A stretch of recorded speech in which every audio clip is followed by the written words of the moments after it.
ជំរាបសួរពុកម៉ែបងប្អូនថ្ងៃនេះយើងមកឆាក្តៅទាកាប៉ាវិញម្ដង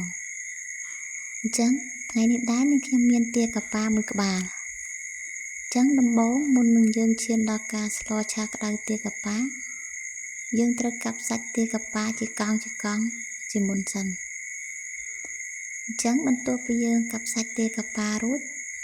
បងប្អូនអាចយកគ្រឿងមកច្បល់សាច់ជាមុនសិនដើម្បីឲ្យសាច់ចូលជាតិបានល្អចំណែកគ្រឿងដែលត្រូវយកមកច្បល់សាច់ទាកាប៉ានេះមានដូចជាអំបិលប៊ីចេងស្ករទឹកត្រីចំពោះស្ករនេះដែរបងប្អូនអាចជ្រើសរើសយកស្ករត្នោត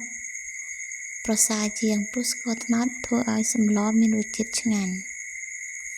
អញ្ចឹងបន្ទាប់ពីយើងកាប់សាច់រួចយើងដាក់ខ្ទះឲ្យក្តៅបងប្អូនដាក់ខ្លាញ់ចូលបន្ទាប់ពីខ្លាញ់ក្តៅហើយបងប្អូនអាចដាក់ស្លឹកកទ្រូកឬក៏ហៅមួយយ៉ាងទៀតថាស្លឹកស្តៅឆ្អេះចូលចំពោះផលប្រយោជន៍នៃស្លឹកនេះដែរវាអាចជួយលើកសម្លយើងឲ្យមានក្លិនឈ្ងុយ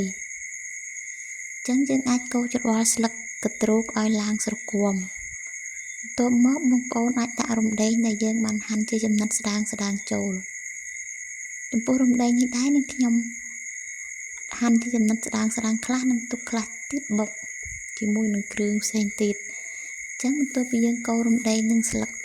កទ្រូកឡើងស្រគាំហើយបងប្អូនចាក់គ្រឿងបុកចូល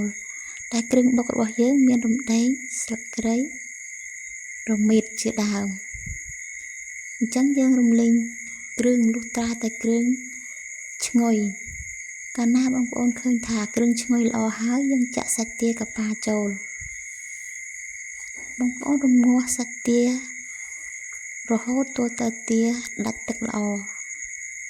ចឹងកាលណាសាច់ទារំលីងបានដាច់ទឹកល្អហើយយើងអាចចាក់ទឹកជាចូលបន្តិចបន្ថែមពីក្រោយម្ដងទៀតការចាក់ទឹកលើកទី2នេះដើម្បីឲ្យប្រកាសថា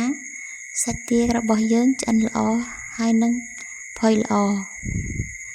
បងប្អូនគ្របសាច់ទាមួយសន្ទុះបងប្អូនអាចកូរច្របល់សាច់ទារហូតបងប្អូនគិតថាទឹកដែលយើងដាក់លើកទី2នោះបានដាច់ល្អហើយអញ្ចឹងសម្លសាច់ទាមានតែប៉ុណ្ណេះទេអរគុណ